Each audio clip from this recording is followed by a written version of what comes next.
I want to share with you some diagrams that we talked about with our 8th graders today. They are learning about community, what it means to be in the community that we call church. And so, connected to that, this week we looked particularly at the question, what does it mean to follow Jesus? And 3 different models for how to understand that question. The first model is the one that might be most traditional, and it's a way of understanding who belongs in the church based on a fixed boundary. So you'll see a solid circle. There's a cross in the center that represents Jesus, and there's 4 different points that represent different people and where they land inside or outside of that boundary, or in an ambiguous space where they may not be fully inside or fully outside. That boundary could be defined a lot of different ways. At some points in Christian history, that boundary may have been determined by what country you were born in. A very common definition for that boundary is whether you're baptized or not. And in American Christianity, often that boundary has been defined by what you believe. Have you accepted Jesus as your personal Lord and Savior? Things like that.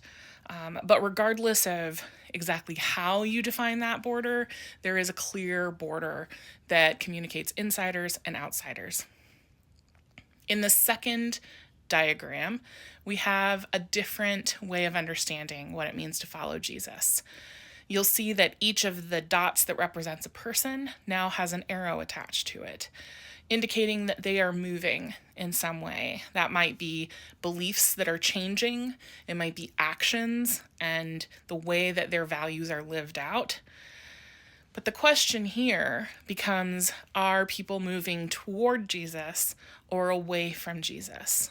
And if you compare it to the previous diagram, different dots are defined as following Jesus according to these criteria compared to the circle, the boundaried line in the first diagram.